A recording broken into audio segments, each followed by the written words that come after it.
Thank you for coming to this evening's meeting in the Kennel Club's webinar series. As most of you know, I'm Dr Alison Skipper, Veterinary and Research Advisor at the Kennel Club.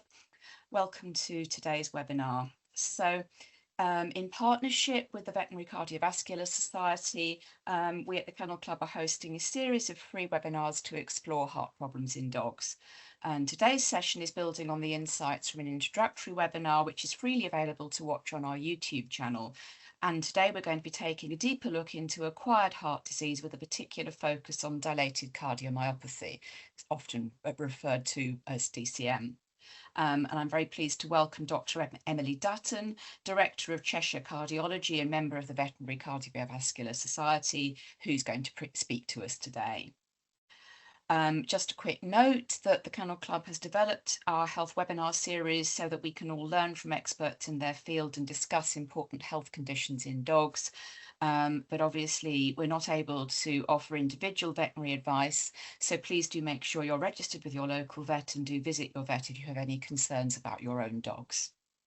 And before we begin, please be aware that you won't be able to speak during this webinar, and also, although you may be able to raise your hand, the raise hand function won't be in use. We'll be welcoming questions at the end. We've already received lots of questions in advance, but if you think of something that you would like to ask Emily, then you can submit these using the Q&A feature at the top of the screen. The chat function won't be working for this webinar, so please make sure that it's the Q&A function that you use.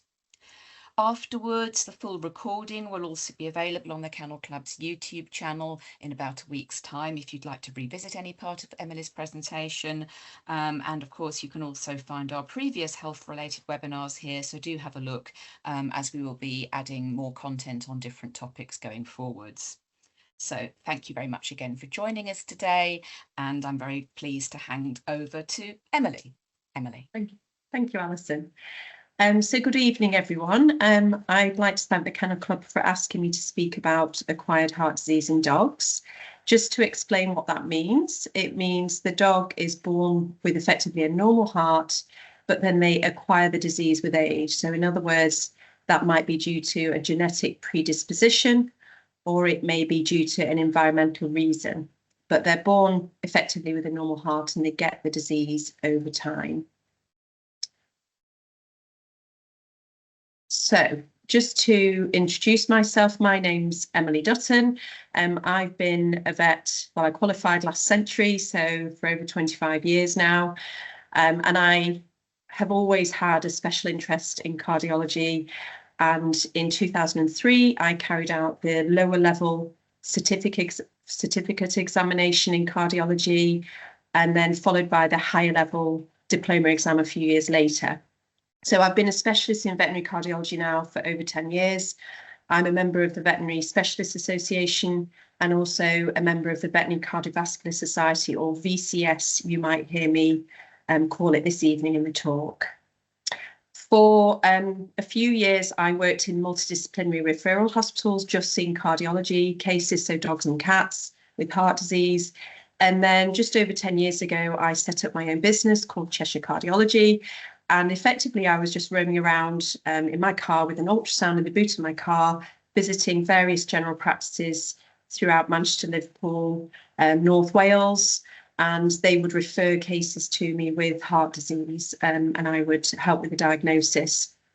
And then just over a couple of years ago, I set up my own practice. We're an independent practice just off the M6 in Cheshire, between Manchester and Liverpool, and we now offer the full cardiology service, including minimally invasive surgeries and also hospitalisation of dogs and cats with heart failure.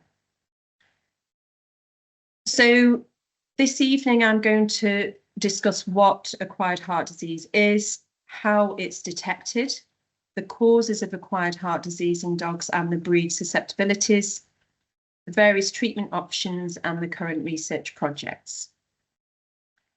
So first of all, just to discuss acquired heart disease in dogs. There are several, I've not listed them all, but these are the main ones we see. So mitral valve disease tends to be small breed dogs, dilated cardiomyopathy or DCM tends to be large breed dogs, and pericardial disease we see in many different dogs, quite often Labrador retrievers and golden retrievers. Now, this evening, because of time, I'm going to mainly talk about mitral valve disease and DCM, or dilated cardiomyopathy. So mitral valve disease is where there are a dog develops nodular thickening on the mitral valve, which is a valve on the left side of the heart. And this happens over time and it causes the valve to leak, and we hear the leak as a heart murmur. We tend to see mitral valve disease in particular breeds such as the Cavalier King Charles Spaniel, Whippets, and small breed dogs such as terriers, but it is by far the most common heart disease we see in dogs. So I will talk a lot about that at the beginning. And then we'll move on to DCM, which tends to be a disease of large breed dogs.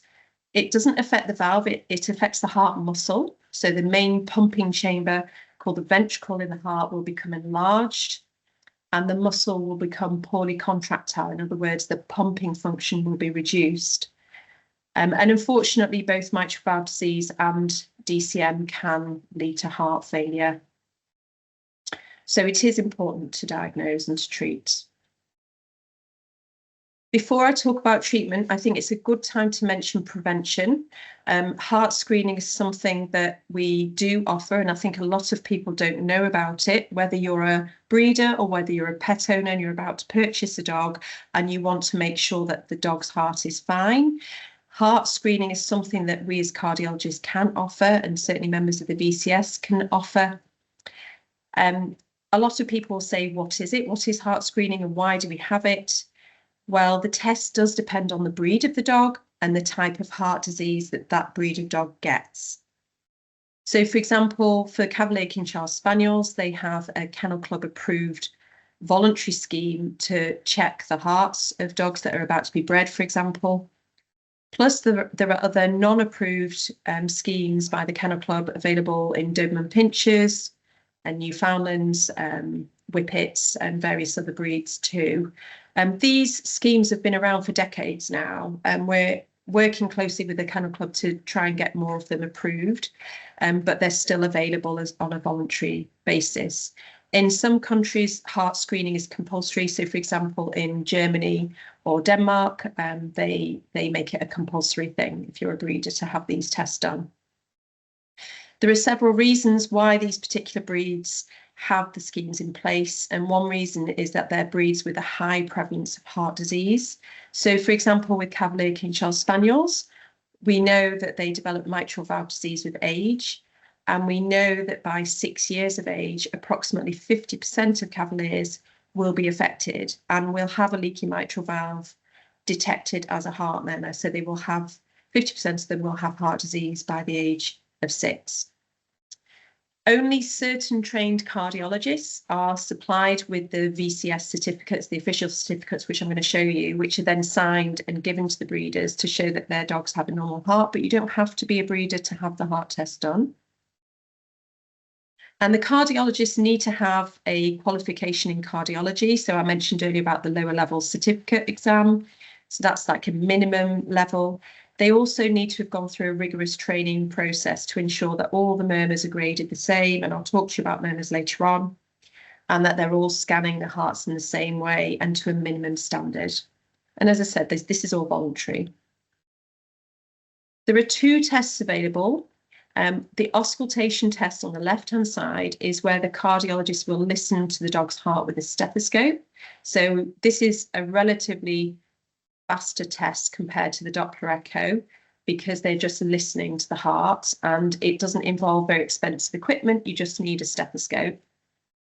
And then there's the Doppler echo or ultrasound test, which involves very expensive equipment. The scanner I've got there is worth over £150,000, and then on top of that, it takes years to really be skillful at scanning the heart.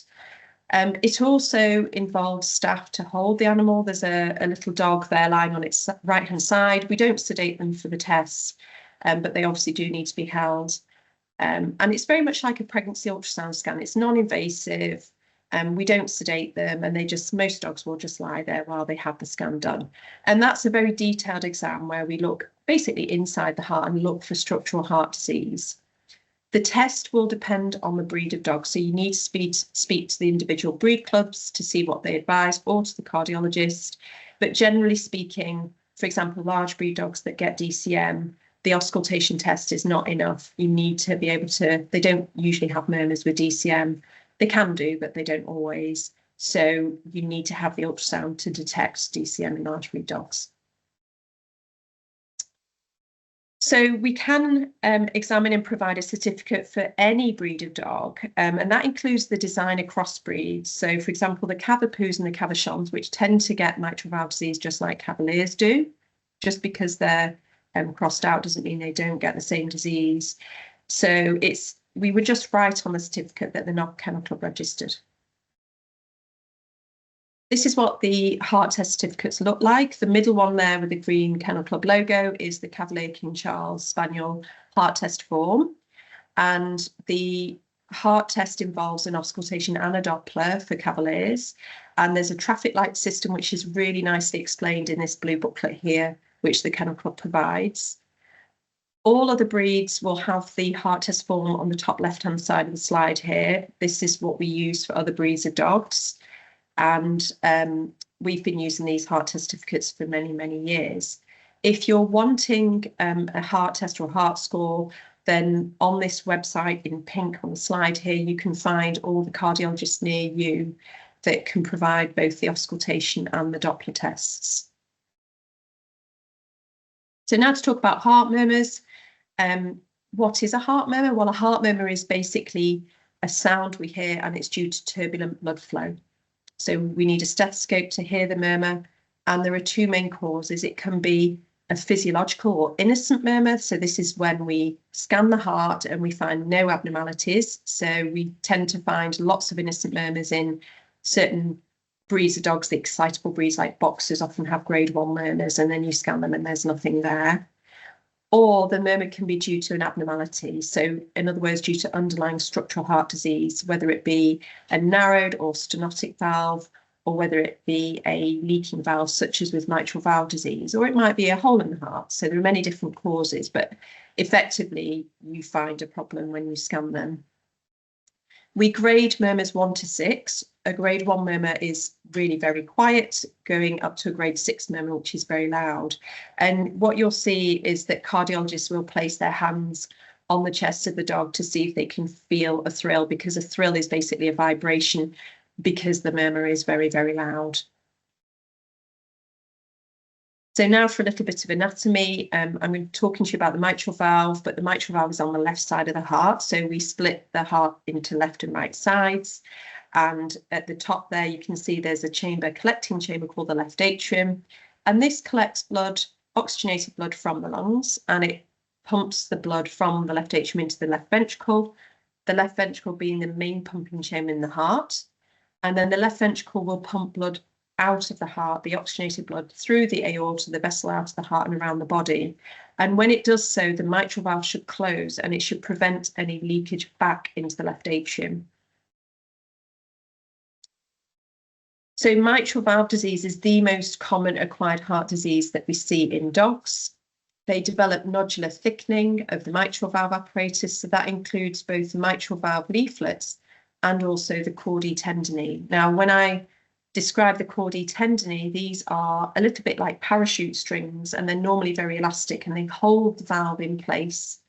And when we get mitral valve disease, it doesn't just affect the valve leaflets, which become knobbly and thickened, but it can also cause fibrosis of these cords, of these effectively parachute strings. And those cords can become fibrous and snap, and that's called a chordal rupture. And that can be part of the mitral valve disease process.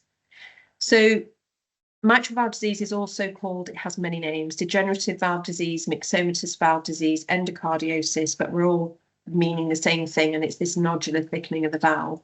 But it can also affect the other valves in the heart. There are 4 valves in the heart, so it's not just the mitral valve, but that's the most commonly affected valve. And over time, it can lead to a leaky valve, because there's not a good seal, because of these nodules on the valve, it doesn't seal properly when it closes, and that causes a leak.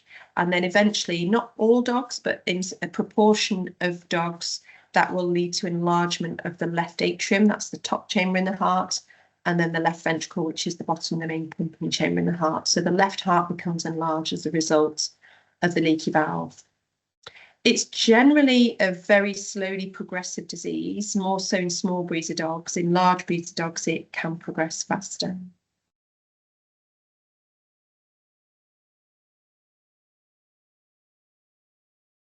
Okay, so this is what an ultrasound of the heart looks like. So you saw earlier the dog was lay on a table on its side. So this is the heart now tipped on its side, and I've labelled the left atrium LA, the left ventricle LV, the right atrium RA, and the right ventricle RV.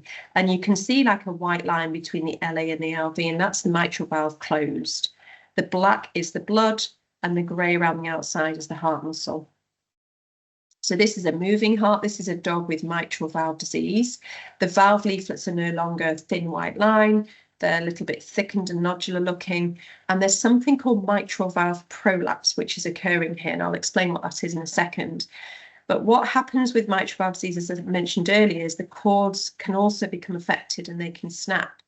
Mitral valve prolapse is when you have minor chordal rupture. So the minor chords of the valve, they snap over time, and so you get buckling back of the valve.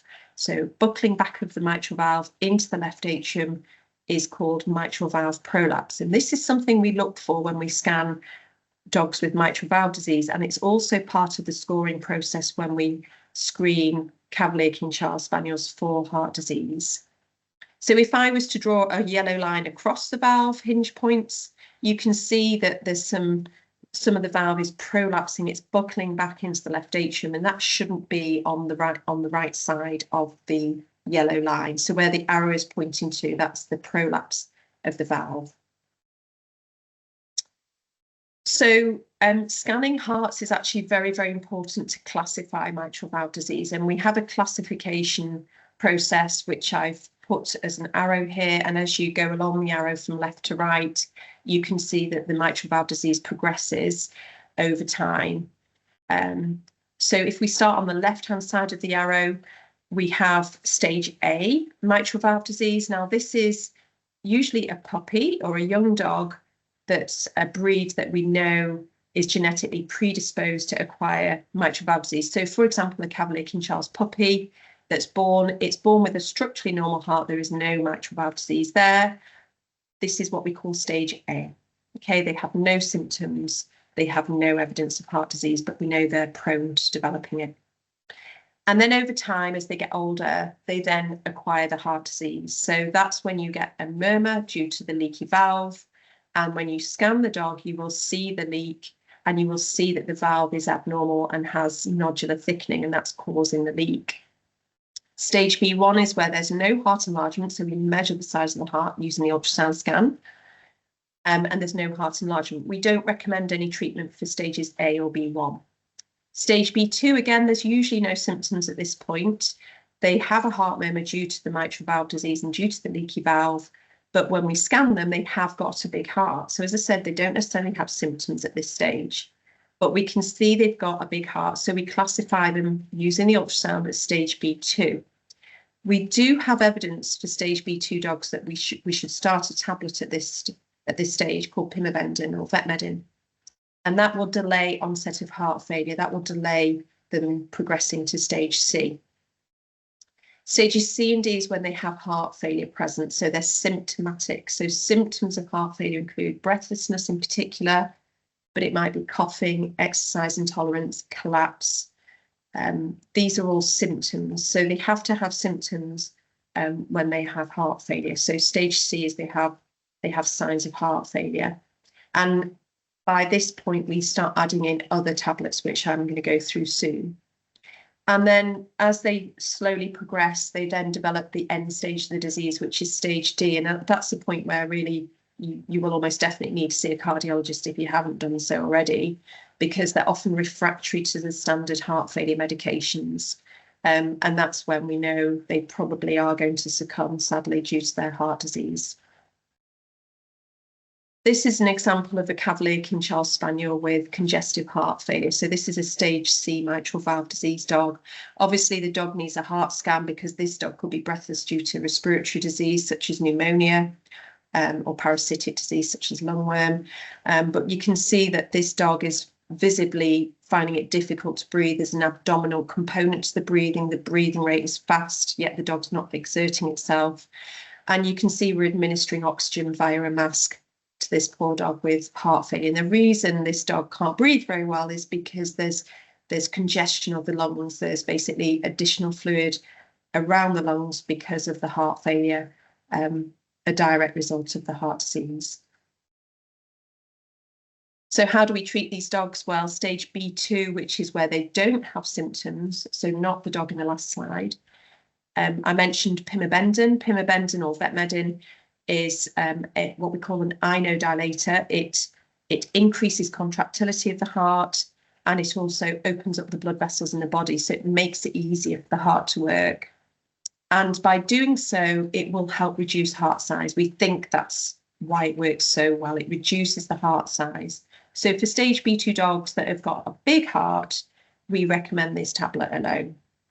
And then when they develop clinical signs, such as the dog on the last slide, where they're breathless, they may be coughing, they may be collapsing, and the vet diagnoses congestive heart failure, then we add in a diuretic.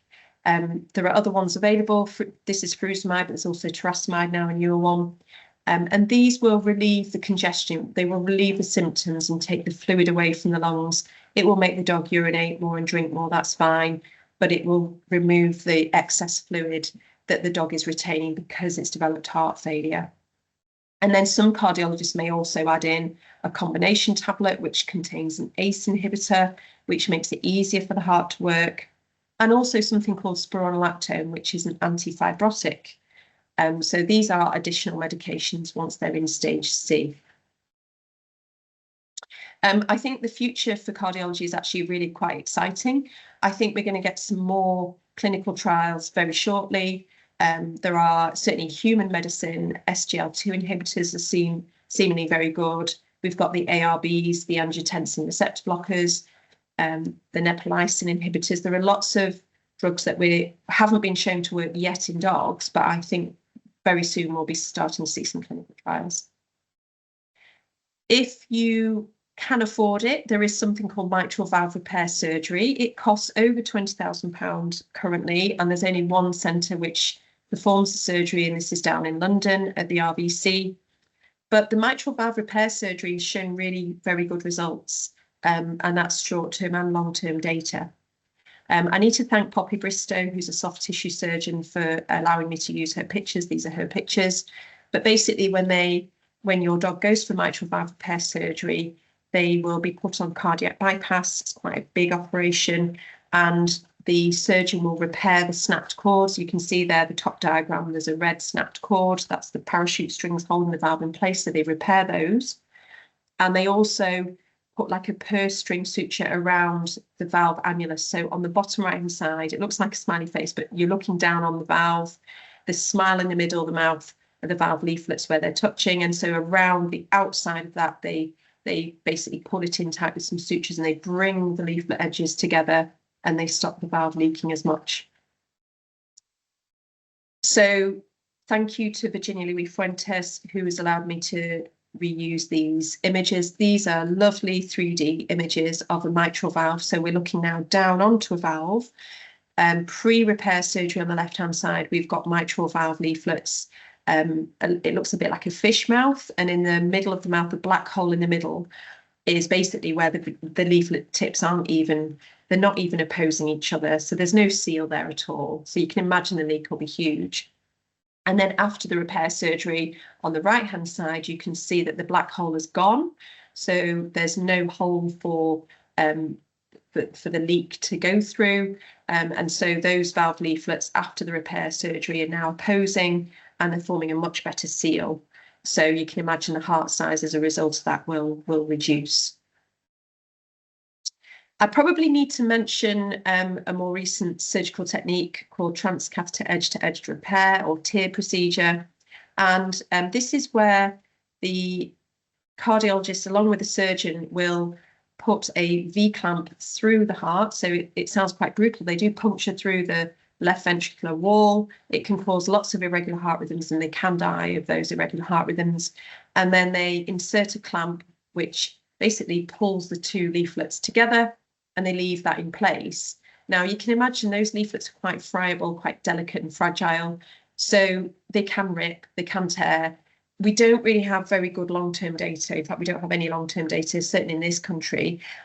There are some places offering it, but I think it's quite difficult to find a centre in this country offering this. It's still very expensive, and I think if you're going to spend thousands of pounds, we've got much better data on the mitral valve repair, certainly in the UK. So I would, if you're spending that kind of money, you probably would be rather going for the repair surgery. But the tablets alone work really well. So that's about mitral, that's all about mitral valve disease. I'm now going to talk about dilated cardiomyopathy, or DCM for short. DCM is the most common acquired heart disease that we see in large breeds of dogs. And it's a significant cause of sudden death. And it's a significant cause of death secondary to heart failure. The definition of DCM is where there's dilation or enlargement of the ventricle, either the left ventricle or both the left and the right ventricles. These are the main pumping chambers in the heart. And you get impaired contractility, so reduced pumping function of the heart muscle. So those ventricles don't pump blood very well anymore. It develops really very gradually.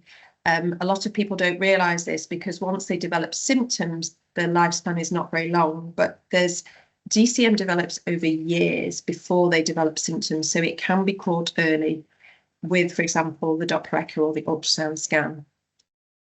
DCM, however, is a diagnosis of exclusion. There are many other conditions that can give the appearance on an ultrasound scan of a DCM, what we call phenotype. So there are many other things that can lead to an enlarged ventricle and a poorly contractile or poor pumping function ventricle. So one thing might be taurine deficiency. Taurine is an amino acid. It's found in food, meat in particular, and it is in most dog foods.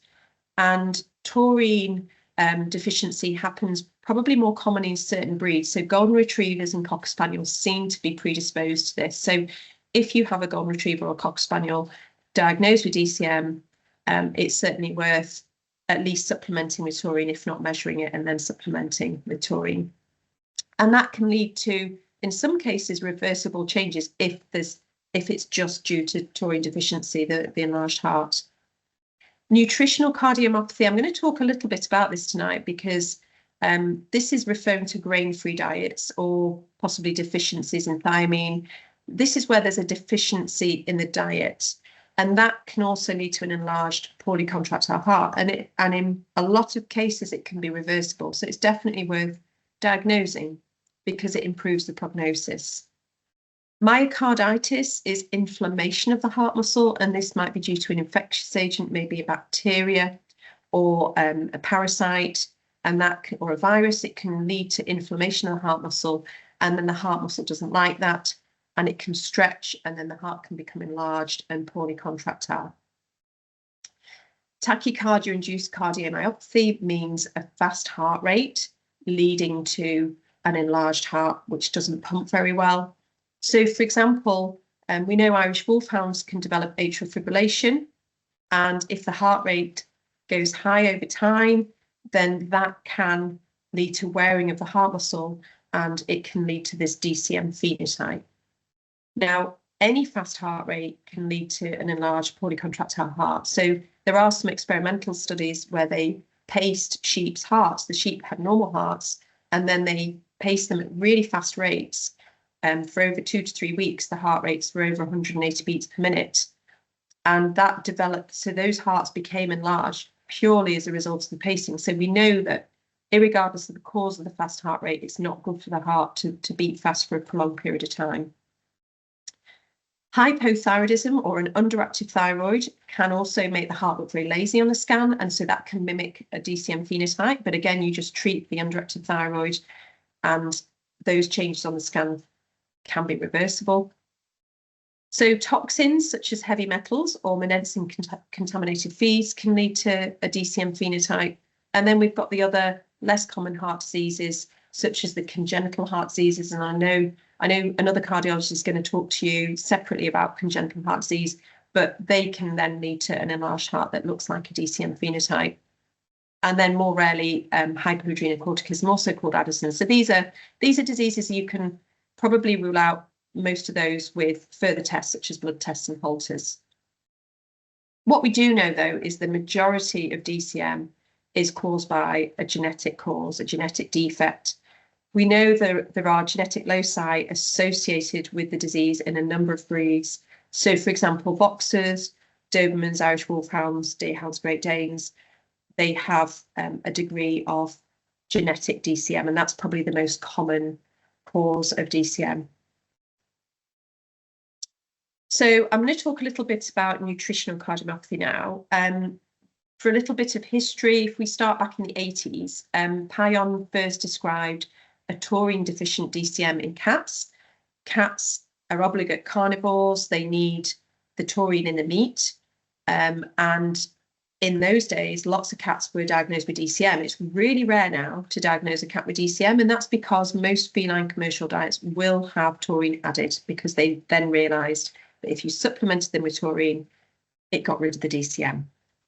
In 1991, a carnitine deficiency was reported in a family of boxers. So these are boxers with a DCM phenotype that got supplemented with carnitine. And again, this is just something that you give orally, and the change is reversed. And then in 95, that's when the golden retrievers and the cocker spaniels were reported to be susceptible to the taurine deficient DCM, which I mentioned earlier. And you can just buy taurine over the counter, supplement them with taurine, and the change is reversed. And then in 97, there was a trial called the MUST trial, and that showed that American cocker spaniels had reversible DCM when they were supplemented with taurine and carnitine. So these are amino acids that you can just buy as supplements. And then in the late 1990s, additional breeds were shown to be predisposed to taurine deficient DCM, such as Newfoundlands, English Setters, St. Bernards. And then there was a bit of a gap in the history. And then in 2018, owners and pet owners and vets started to make reports to the FDA that they were suspicious of grain-free diets being associated with DCM in dogs. And so that's when it was first brought up and alerted that there may be an issue with grain-free diets. So we know grain-free diets have drastically increased in popularity. I don't really know why. There are many dogs that can eat grains. I think it's just a fad. It's a trend, but they really have taken off. In the last 10 years, we see a lot of grain-free diets now in the shops. What are grains? Well, grains, examples of grains are wheat, rice, oats, cornmeal, barley, millet, rye. So they're basically removing those grains from the diet. And some dogs are genuinely allergic, so that's fine. But I think a lot of it was a trend. The problem with removing the grain is that they then replace the grain with either starchy foods like sweet potatoes, or pulses or legumes such as peas or their co-products. So they'd replace the grain with peas, chickpeas, lentils, and beans. And what we think might be happening, and we don't really know, we need more research, is that we think that it's not necessarily the fact that they haven't got grain in their diets, the problem and the association with DCM, but it might actually be what they're replacing the grains with. So, for example, with the peas, we're not sure why, but there's something in those diets that are affecting the heart. And it's, for example, there's a hypothesis that peas might be toxic, that the starch in the potatoes are reducing absorption of essential nutrients to the heart. So we're not sure why they're getting this DCM phenotype, but it seems to be a thing. I think it's probably different according to which country you're in.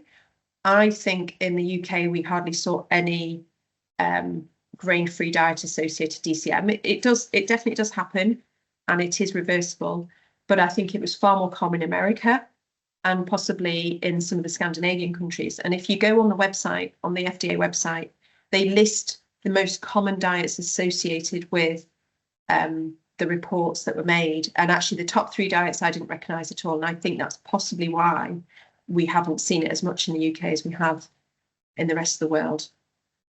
So the FDA put out several statements, first in 2018, and the statements were not conclusive. They were not definitive. They simply stated that they were investigating possible links between certain diets, such as the non-traditional diets, grain-free diets, and DCM. It also included vegan diets and other ones. It wasn't just grain-free diets. The problem with doing any research and trying to investigate the association is that most dog foods don't list the full set of ingredients. You'll be lucky if they list the top 10 ingredients. And so trying to do any meaningful studies has been very difficult. But most of the studies that have been carried out have been carried out in America by Lisa Freeman's group. They've published quite a lot of research on grain-free diets or non-traditional diets and the association with DCM.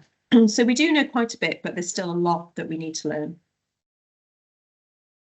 So why could grain-free diets cause DCM? Well, as I mentioned before, is it because there's a toxic substance in that diet? So, for example, are they replacing the grain with peas? Are peas toxic? We don't know. Are there any chemical residues in the products that they are replacing the grain with?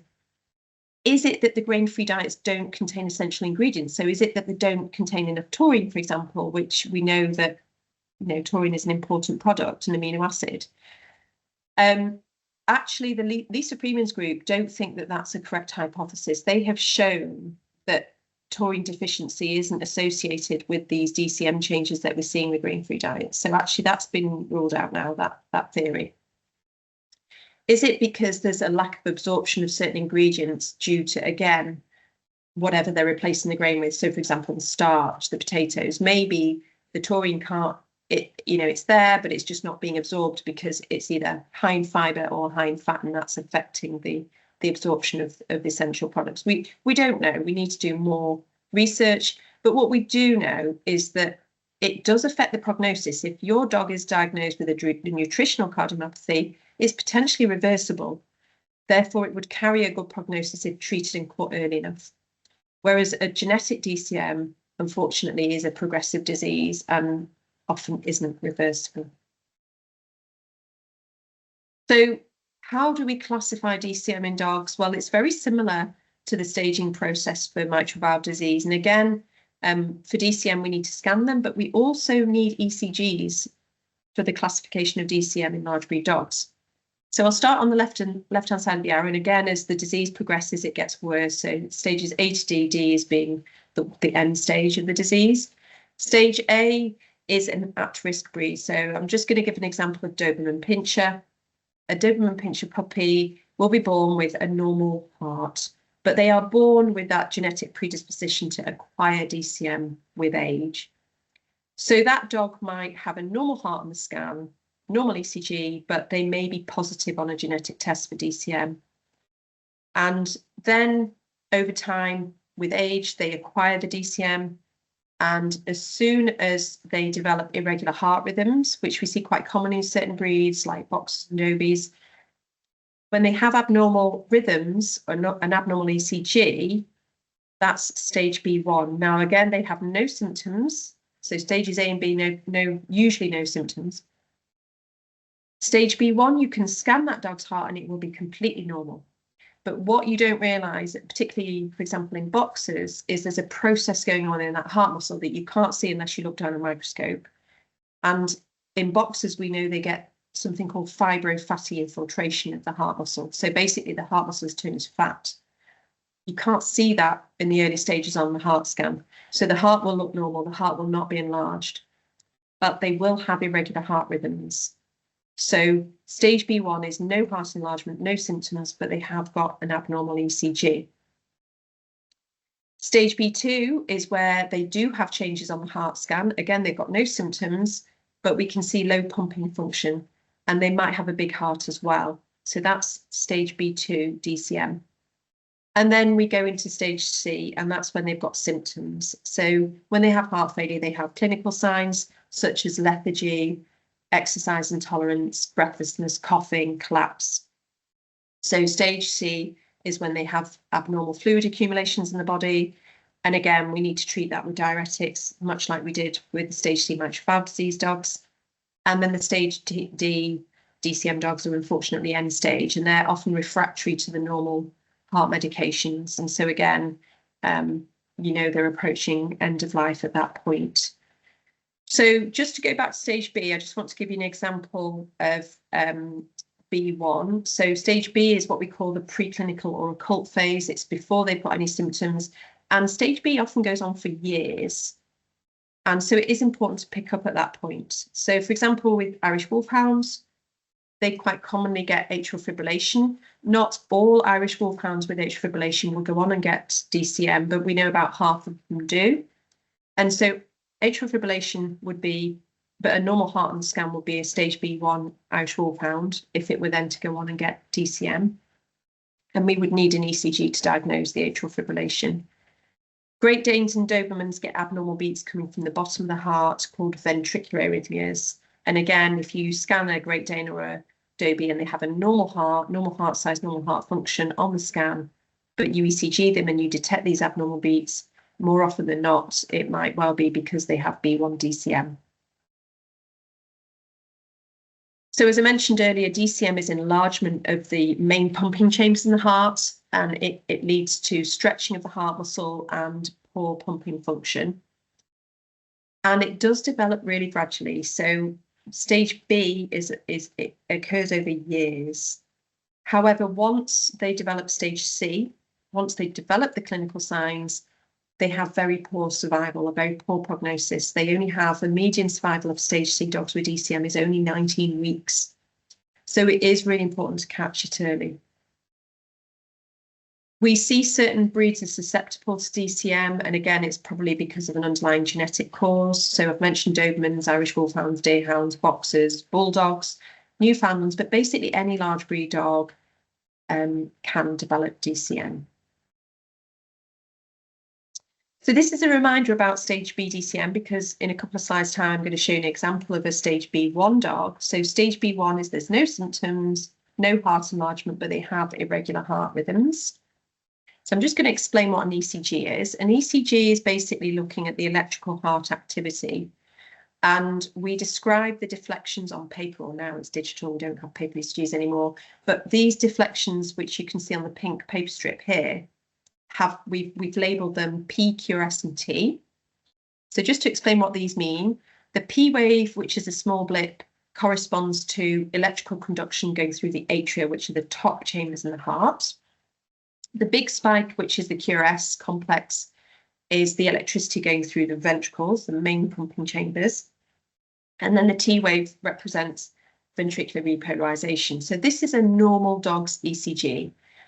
A dog's heart cannot beat without the electrical conduction occurring first. You need this electrical conduction for the heart to mechanically contract.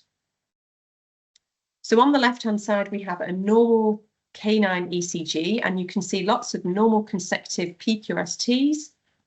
And on the right-hand side, there's a little diagram there where you can see the electrical conduction going from the pacemaker, which is at the top of the heart, passing through the atria, down through the ventricles, and immediately after that electrical conduction, you will get the mechanical contraction. Without the electrical conduction, there's no heartbeat. So this is an example of a Doberman with stage B1 DCM, and we know that a third of Dobies will die suddenly during stage B.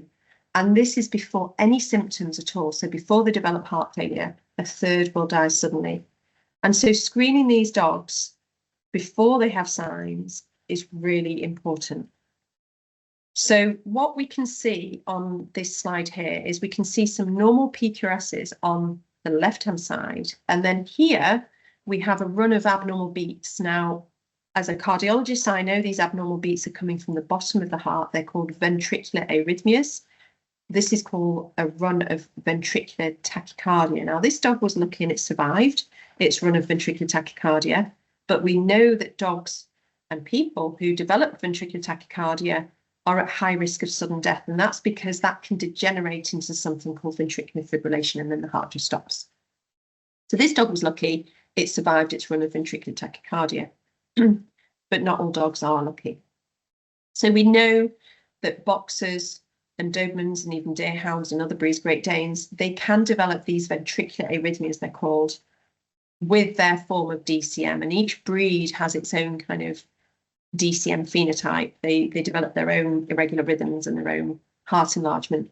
And each breed is different. So it's really important that we study each breed of dog and each type of DCM.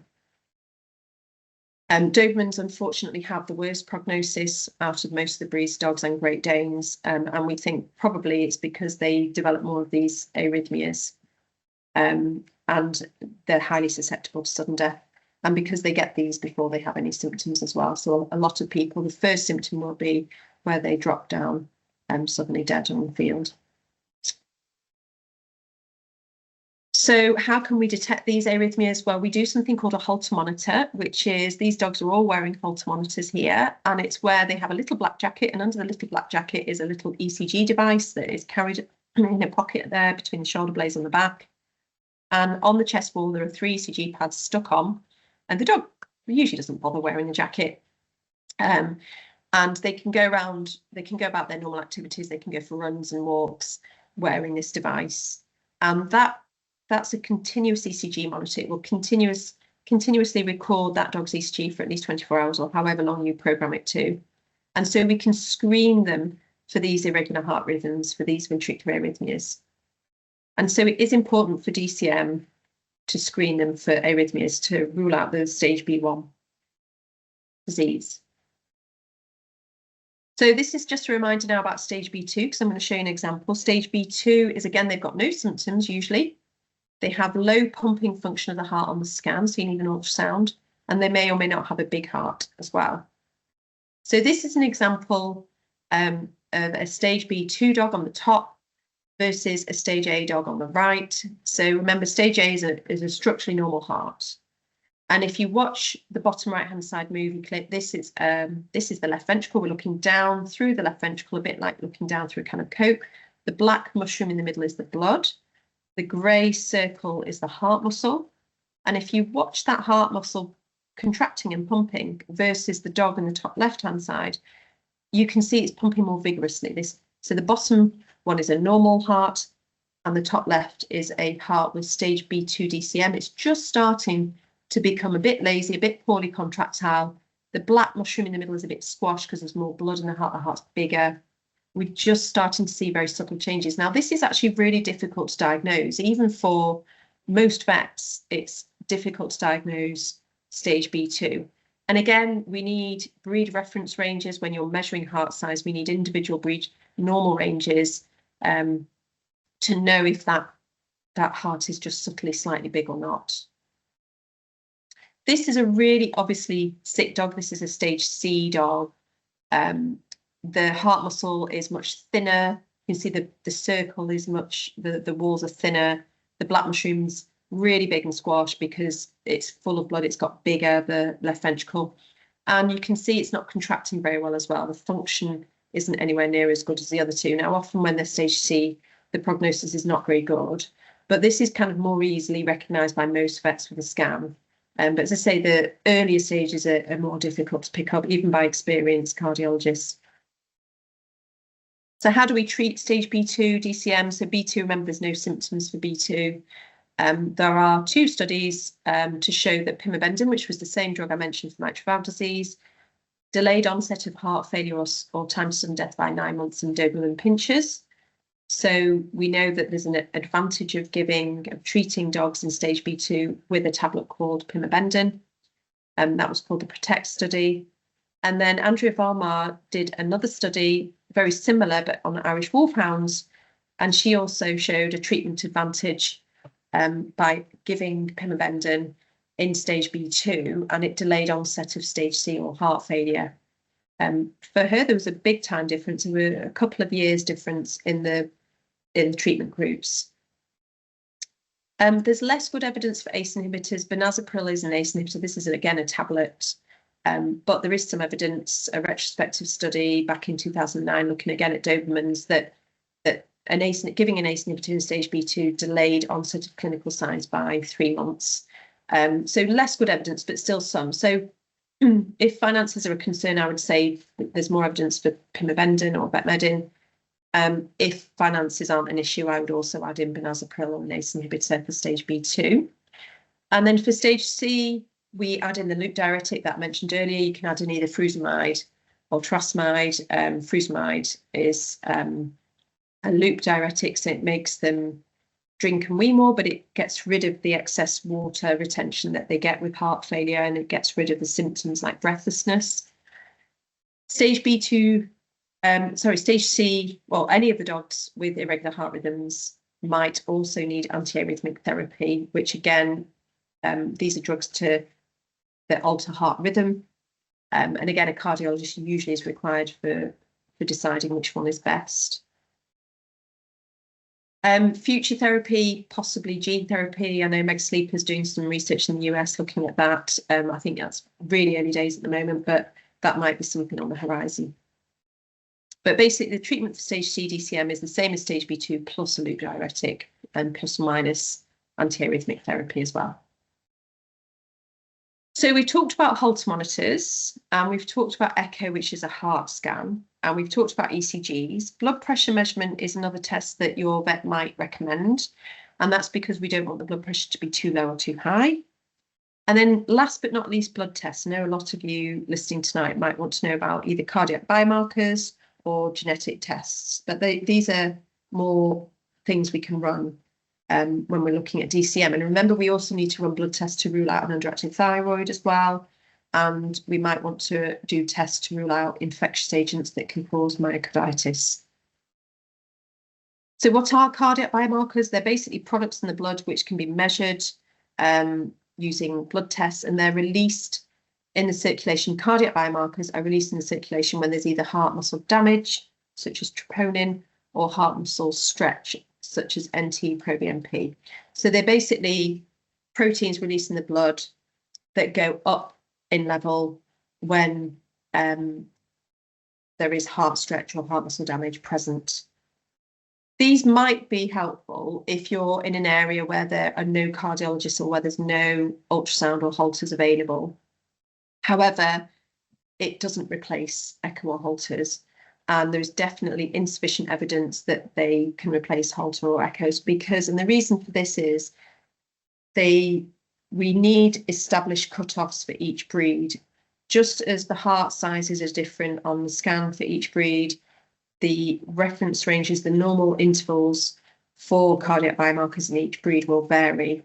And the only breed that really has had a lot of work done are the Doberman pinschers. We know, for example, in Labrador Retrievers, that their normal NT-proBNP is 2000. And if that were a Doberman, that would be really high.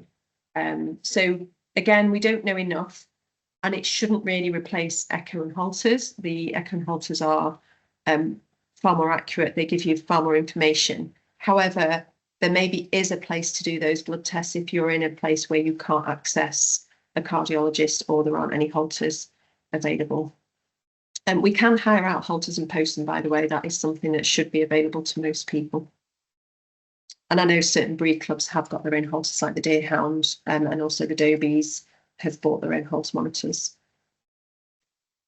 In certain locations, myocarditis, which if you remember is inflammation of the heart muscle caused by certain infectious agents, may be a cause of secondary DCM. So remember earlier I said that infectious agents can cause a DCM phenotype. So for example, Borrelia, which is Lyme's disease in the UK, is a tick transmitted disease, that can cause the heart to become enlarged and poorly contractile. And so you might need a blood test to diagnose that. And that again can be treated. And then there's some protozoa in America. In people, so genetic tests is something I want to touch on. In people, we know over 100 genetic defects have been discovered which can lead to DCM. And we've got examples here of various places in the heart muscle that can be affected and that can lead to a DCM. So I mentioned earlier that genetics is a really important cause of DCM in dogs, and we think it's probably the majority of the DCM dogs that we see will have an underlying genetic defect. In boxers and Dobies and Newfoundlands, it's thought to be autosomal dominant trait, but it's turning out to be really very complicated. And most dogs with DCM are suspected to have an underlying genetic defect, possibly more than one. So this is a good point to tell you my disclosures. I was asked to speak about my research, so I just want to be very open and say that I'm carrying out research in collaboration with the Deerhound Club. We've been studying the breed for over 10 years now. So I'd like to thank all these organisations on this slide here for helping with the research projects that, they've helped fund them, they've helped organise them. Without them, we wouldn't be where we are so far with all the data that we've collected. We've published the normal echo reference intervals in Healthy UK Deerhounds, so we scan the hearts of deerhounds so that we could then ascertain what is the normal size of a deerhound. And much like most other sighthounds, deerhounds have got big hearts normally in a normal dog. So the sighthound breeds you have to separate from the non-sighthound breeds because they are genetically bred to be athletes, to like whippets, to run fast. They need a huge volume of blood really quickly to get them to run at those top speeds. So they naturally have got big hearts normally. So same for deerhounds. And so we tend to, as cardiologists, separate off the sighthounds to the non-sighthound breeds. But that doesn't mean to say that they can't get DCM. It just means you need to know what a normal heart size is in those dogs before you can come to the diagnosis of DCM. And remember, they need to have a big heart and a poorly contractile heart to be diagnosed with DCM. So we've got an ongoing study at the moment called the GenDeer study, and we've basically isolated 50 variants which may be contributing to DCM in the deerhound breed. So we've collected blood samples over the years of the dogs we've scanned, and we've halted them as well. And we're trying to find basically a genetic defect that can be associated with DCM in the breed. As I say, we've isolated 50 variants. The reason there's a pause in the study at the moment is because the geneticists are quite expensive. We need like £100,000, something like that, to carry out more tests. But we've got the samples frozen ready. So it would be great to get that number down from 50 to a lower number. But certainly we need more validation studies, and it is complicated. Genetics is very complicated. In Irish Wolfhounds and other breeds, it's very likely to involve more than one gene. We know that. So it's not going to be a simple question of we do one test and that's going to tell you if that dog is going to go on and get DCM. It's not as simple as that. We're also collecting the halter data in deerhounds, and we are close to writing that up and publishing it. So again, before you can know what abnormal is, what the abnormal rhythms are in a breed, you need to know what the normal ones are. So that's, again, a question of carrying out research.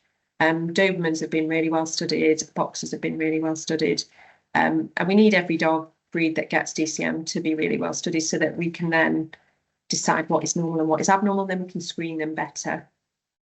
And as I say, we're storing blood samples for future DNA analysis for the deerhound breed. We're also wanting to look, we've also started looking down the microscope at some of the very kindly donated parts of deerhounds that have passed away due to DCM, to see what the changes are there, because we know in boxers, as I mentioned earlier, they get this fibrofatty infiltration with the disease. So we know that the heart muscle becomes infiltrated by fibrous tissue and fatty tissue, and that's why you get these irregular heart rhythms. And that's why the heart becomes enlarged and the muscle doesn't work as well and becomes poorly contractile. So what we need now are more normal deerhounds so that we can compare and contrast what they look like under the microscope. So in summary, acquired heart disease is common in dogs. By far the majority of dogs we see dogs with small breed dogs with mitral valve disease. That's the most common acquired heart disease we see in dogs, closely followed by DCM. Prevention is better than cure, so we do recommend heart screening whenever possible, particularly for people that are breeding dogs. The problem we have with DCM is obviously they get it with age, and we're often breeding young dogs, which is why genetics is, the DNA test actually might be quite important, or just following the family lines. We don't recommend one heart screen or one heart test alone. These dogs have to be followed because it's an acquired disease. They need annual or every 2 years, we recommend encapsulated scans. You can't just do a one-off heart test. It's not enough to rule out acquired heart disease. They have to be done ideally annually. Genetic tests should not be relied on, and that's again because we think it's complicated. It's not just one simple gene defect, it's probably multiple genes involved, and it shouldn't replace screening. We're certainly not at the point where it should replace screening. And you have to remember as well that the genetic tests are not breed specific. So one genetic defect in, for example, Dobermans isn't necessarily going to cause DCM in the boxer. So these are breed specific tests. And you need to be aware of what heart disease is or which heart diseases each individual breed of dog gets, because they all get different diseases, and even the same disease like DCM can present differently in Irish Wolfhounds, say to Deerhounds, say to Doberman Pinschers. They all have their individual, what we call phenotype of DCM. So it is really, really interesting when you start looking into it. And you need to be aware of what the recommended tests are. So, for example, it's no good doing auscultation only on a large breed dog that you know gets DCM. It's not going to pick anything up probably unless you get a murmur or an arrhythmia, because often dogs with DCM won't have a murmur or they won't have a very loud murmur. So you need to scan those dogs to measure the heart size and to look at the pumping function. And so that's about it, really. I'd like to thank you all for listening, and I'm prepared to take any questions. Thank you so much, Emily. That was so clear and so comprehensive. We, for the audience, when we went through the pre-submitted questions earlier, Emily said, well, I've already answered quite a lot of them in the talk, and I see now exactly what you mean, because you absolutely had already answered quite a lot of the questions that people asked beforehand. So while people are just taking a moment to think about whether there's anything that they would like to ask, one question that was asked beforehand, which I think we could maybe expand on a little bit, was that somebody said, at what age should a Doberman be checked? So I think we could take that, if you're able to, at least with some of the commoner breeds. Is that a standard recommendation across breeds, or would it vary by breed? And what would you suggest? Yeah, it definitely varies by breed. And again, we don't have enough research. This is why the research is so important. So they recommend, for just to answer the question, for Dobermans, they recommend and boxers starting to screen at 3 or 4 years of age. You can get some Dobermans that develop DCM at the age of 2, but because the percentage is so low, the recommendations are 3 to 4 years. Interestingly, in Deerhounds, when I started the research, because it's an acquired disease, we decided that because there's only a finite amount of money, research money we have, we only wanted to screen the dogs over the age of 4. Because it's an acquired heart disease, so we thought you've got a higher prevalence as they get older, so we're more likely to pick up the DCM dogs. And we carried out the project, and we diagnosed that about 1 in 5 Deerhounds over the age of 4 will develop DCM. These were all healthy, outwardly healthy, no symptoms dogs that were scanned at shows. 1 in 5 of them unknowingly to the owner had DCM because it was this long preclinical phase. But then since then, we've opened up the research to younger dogs, and actually there is, again, within each breed, you can get different phenotypes. And I think there is a really aggressive type of DCM in the very young dogs. It's not very common, but it's there. And some of them develop heart disease under the age of 4, and I've had them as young as 2, again, same as Dobermans. Probably, again, it's a genetic thing. Maybe some of them just have really bad genes, and they unfortunately passed away of the heart disease before the age of 4 or 5. So we were probably missing those in the original research population because they weren't with us anymore. So you really do need to have ideally one cardiologist per breed investigate that breed. I mean, Gerhard Vess has done a lot of work on Dobermans. And there's been a lot of work carried out on boxers. So you kind of almost need one person on one breed, I think, to really get to know that breed well, because each breed is different, and it's the same disease but a different phenotype. And within the same breed, you can get different presentations. Thank you. So 3 or 4 for Dobermans and boxers. Are there any other sort of top of your head age guidelines that you could give? There's no screening guidelines. We haven't got enough research on DCM in dogs, and this is the sad thing. And again, I think it's probably because it involves a lot of money spending. You know, you're asking people to have scans done, which are not, as I mentioned earlier, it's the DERA test out of the auscultation test and scan. You know, you're asking people to spend money, the Holter monitor, that's it. It's all costs. So I think what we need are a really proactive breed clubs that want to have the testing done. Newfoundlands have been scanning their dogs for years, and for them, we usually advise they have to be at least 18 months because they're very large breeds. But they get other diseases too. So we're not just looking for DCM and Newfoundlands, we're looking for aortic stenosis. So again, each individual breed, it depends on the disease they get, what tests you do and when you do them. And what would you recommend for the mitral valve disease breeds? So mitral valve disease, they are stipulating they should be 2.5 years of age. They do allow some of them to be slightly younger, and obviously it's understandable for the males, it's difficult to wait that long because they often want to just get them going on the job, make sure they can do the job that they need to do. But yes, so for Cavalier Kinshasa, obviously the older the better, because you're more likely to catch the disease. And I think you get more meaningful information if you start scanning them at 2.5 and then at 4.5, and it's every 2 years for Cavaliers. And then maybe once you've then scanned the daughter and the granddaughter and so on, you've kept that line, you've collected that information. That the older they get, the more information you get. So if you have a Cavalier that's 6.5 or 8.5 and that's still passing with a green on the traffic light system, that is really, really meaningful information to that line if you've got that line. Much more meaningful than just doing a one-off test in the 2.5-year-old youngster. So because it's the acquired disease, which increases in prevalence as they get older, you get more information the older they are, basically. Yes, of course. Thank you. That's really clear. So we've got a couple of questions come in the Q&A function. So while we're on the subject of screening, Dell has asked, although pro-BNP isn't as reliable, is it a realistic tool at regular intervals, such as annually, that could be useful in as non-symptomatic at-risk breeds if you obviously want a cheaper screening option? I get really frustrated with NT-proBNP, and I'll be really honest. The problem is the laboratory reference range for NT-proBNP is based on a study in Dobermans. So they use this cutoff of 900 picomole per litre.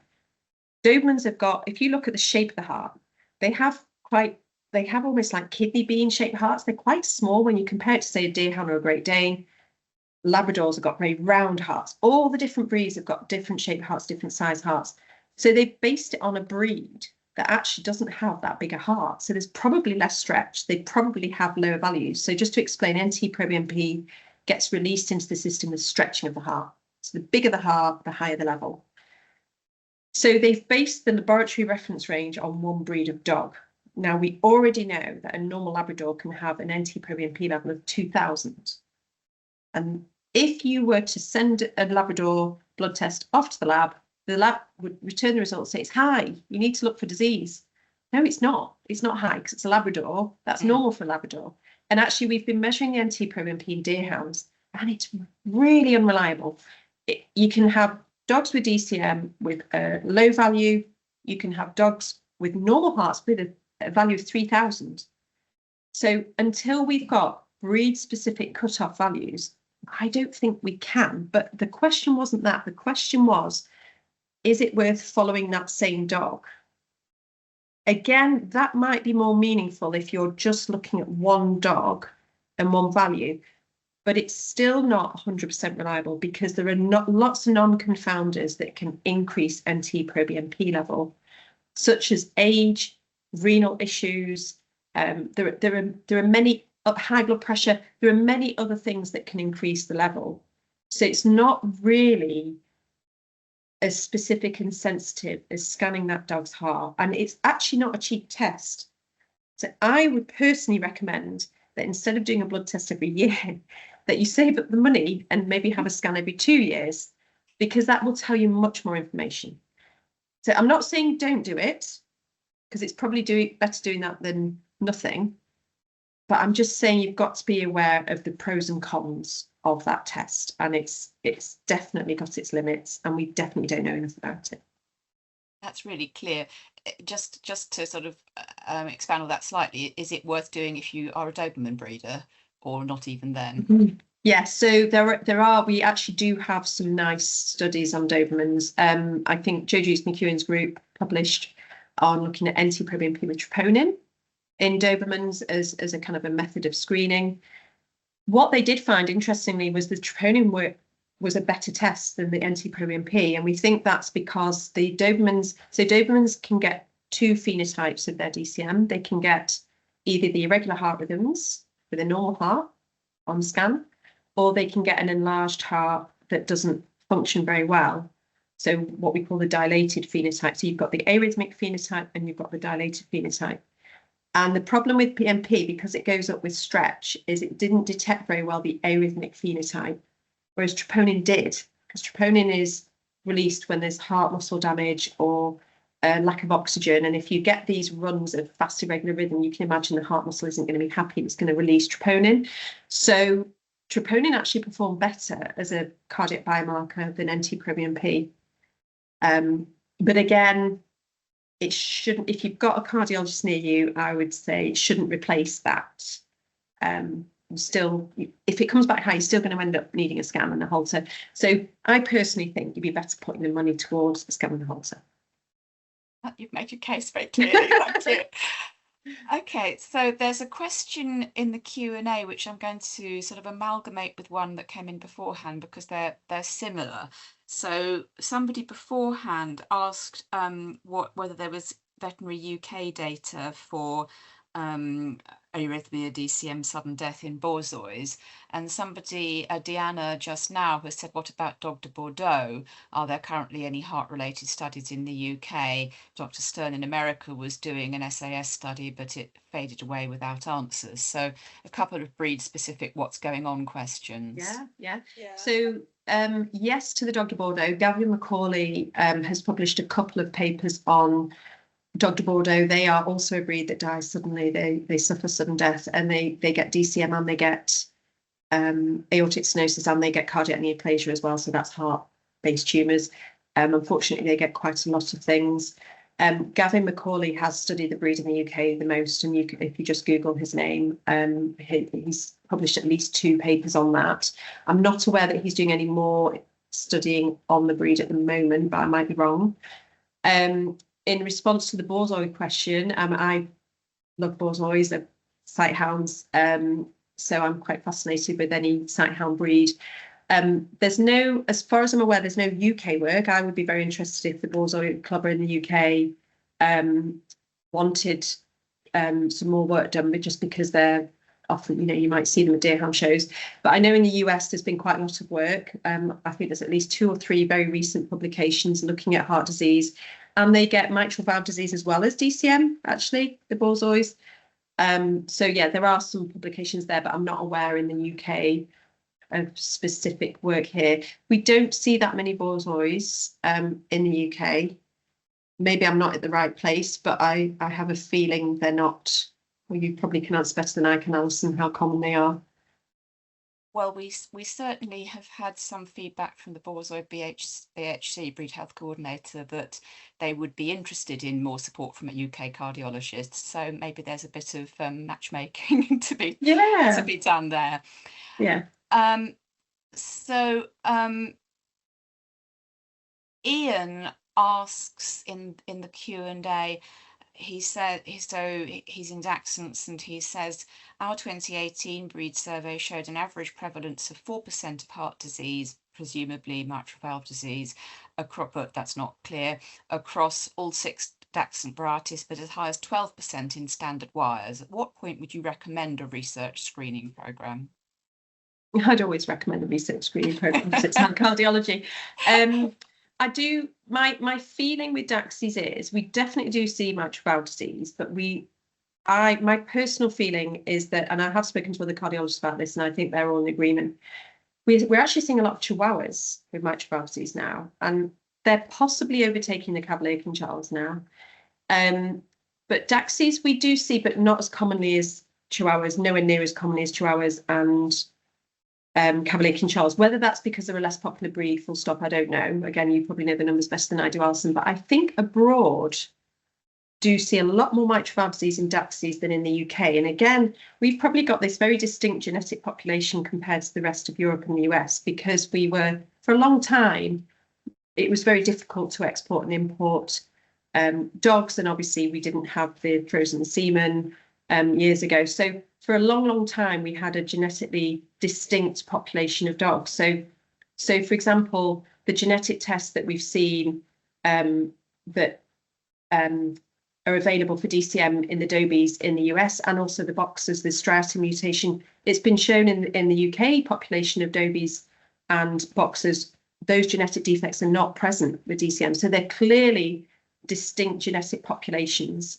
And again, fascinating because same breed, but geographically different. And I do think with Dachshunds that the mitral valve disease, when I speak to my Scandinavian colleagues, they seem to see them a lot with mitral valve disease. Whereas in the UK, we do see them, but just a few a year, not very many. It's not like Cavaliers and Shih Tzus and Chihuahuas that we see every week. It's probably maybe once a month, once every few months. That's really interesting. It's so nuanced, isn't it? So we have a very practical question, quite a quick one from Pauline, who says, if there isn't any heart research taking place in the UK for a breed because there isn't thought to be a problem, can that breed get heart testing with a scan? How much would it cost roughly, and would they have to be referred by their own vet? No, you don't need to be referred for heart testing. You can turn up at a show. You can tag on to a lot of the breed shows. We'll have cardiologists there. So maybe if you're friends with somebody who maybe has a boxer or a Cavalier or a Deerhound, or there's going to be a cardiologist at a show and you want to pop along, as long as there's room on the waiting list, you can just, as long as you've got all your pedigree, your Kennel Club documents, you can turn up and ask for the test. Probably best to book in advance in case you're asking for the wrong test. And the cardiologist might say, actually, no, you can't have that test because it's the wrong breed. Yes, we can heart test any dog. It can be a crossbreed, a pedigree. We can do that for that peace of mind. And no, you don't need to be referred. The cost of the auscultation, I'm going to just tell you rough prices. It really varies according to which part of the country you're in, whether it's an independent practice, whether it's a corporate practice. Our prices are on our website. But generally speaking, an auscultation, it might be at a show where they reduce the price because there's a large number of them. That might be reduced to £35, £40. But I would say most cardiologists at their clinic would charge anywhere between 78 and some places over £100 for the auscultation test. The Doppler echo test is normally, you're normally talking a couple of £100 minimum, again, depending on where you go for that, but you need to make sure it is somebody on that list that I gave you the website to the link. There are some vets that will scan hearts, but they're not using the right certificates. They're not on that list I was telling you about, and they're maybe not using the same really good equipment that we should be using for scanning hearts. It's very specific, specialized equipment for scanning hearts. Thank you. So Dell also asked another question, which is an interesting take on things. Is DCM a normal condition in very old dogs? I know our older Newfoundlands, aged 12 to 14 years, showed symptoms of DCM with fractional shortening, borderline chamber measurements and so forth, but they never died of it. So I would have probably checked those old dogs for an underactive thyroid, number one, because we do see that more commonly in older dogs, just to make sure that it wasn't that. The answer to that question is no, I don't think it is a normal thing in older dogs. I think at the end of the day, we all have to die of something. That's inevitable. And that's humans as well as dogs. And we know most commonly it's going to be the cancer or heart disease. So at some point, either the heart's going to fail or you're going to get cancer. And again, it's probably all in the genes. What's going to cause that time to end? But I would say we see plenty of very old dogs that don't get DCM. So no, I don't think it's a normal thing. I think maybe they were just very late onset DCM, or they had other disease. Maybe they weren't absorbing their taurine. And again, Newfies, we know, especially on lamb diets, for some reason they seem to be deficient in taurine. You know, maybe they're not absorbing very well because their guts are older. Maybe they've got an underactive thyroid. You know, there'd be lots of things I'd be looking for, but probably with it being a newfie, if you've ruled all those things out, I'd say maybe it's just they would eventually get heart disease because they're a newfie and they're genetically programmed to eventually get that. But it's good that they're getting to an old age and not dying of it. So that's a really good thing. Absolutely. So I think you touched on this, but Sarah asks, are ARBs being used yet? And are they superior to ACE inhibitors? The answer is no, not for treatment of heart disease yet. I did mention them as well as SGLT2 inhibitors and leptin inhibitors because I think very soon there'll be some clinical trials on those medications. But again, it involves money. And so that involves usually the drug company being willing to spend the money and it's a lot of work, a clinical trial, and it's a lot of expense. And so they don't come along very often, these clinical trials, but I really do strongly hope, and I have a feeling, and I might know something about one of those those medications. There might well be a clinical trial soon. Interesting. Okay, so I've just got one final question from the ones that were asked beforehand, which I think is an interesting note to end on, which is, are there any breeds where you're seeing more heart problems cropping up, but it's still in the early stages of the breed-wide problem? Can you ask that question again? Sorry, are there any breeds? Are there any breeds where you're diagnosing heart problems more than you used to, but it's not yet sort of on the radar as a breed-wide problem that's well recognised? So I think I mentioned the Chihuahua, but I think the Chihuahua Breed Club do kind of know. But that is definitely something they get really huge valve leaflet changes as well. Like they get different mitral valve disease to other breeds, but so I guess that would be in relation to sudden deaths. So one cardiologist recently asked if anyone had seen that in Labrador retrievers. I think Labradors are really interesting because we do seem to see them a lot for pacemakers. So they get weird problems that I think we need to look into a little bit more. But the simple answer to that is no, not really, other than the ones we've just mentioned. I think most of the ones we know about, we've known about for a while, really. Okay, I said it was the last question, but there's a sort of related question that's just come in under the wire, so I'll ask it because it's almost on exactly the same topic, but this really is the last one, where Pauline has said again, if a breed in another country are known to have heart problems and there've not been more than 1 or 2 cases in the UK, should we be concerned and start scanning? So I guess that's the same early sentinel question from a different angle. So if you're importing a dog from a country where you know they have, say, for example, DCM, should we be screening them? Absolutely, yes, 100%. Yes. I think it's more if you know that, say you're talking to people in a certain breed in France and they say, yes, we've diagnosed this, but it hasn't really been seen in the UK. Should they be screening, in the UK population? Possibly, yes, but again, I'm not a geneticist, and I think we have to be really careful to say we shouldn't be doing this and we shouldn't be breeding from them, because as you know, if you start trying to breed out certain things, you might breed in other problems. And again, I think this is more the geneticists need to be looking at this rather than, all we do is kind of from a technical point of view is say it does or it doesn't have heart disease, and we suggest treatment. But you have to be really careful when you start looking at you can get yourself in a bit of a worry about things, and there are lots of things like factor VII deficiency. There are lots of things that are out there that we know about that may or may not necessarily affect the breed, and I just think knowledge is power. We need to know more before we can decide on what to do. In answer to that question, if there's a known heart disease abroad, should we be looking at it in the UK population? I think we would probably know if we had heart disease, because that's a really common cause of sudden death. And it's when they go into heart failure, it's really, really obvious. So I think unless people are hiding things or fibbing about things. I think we would know.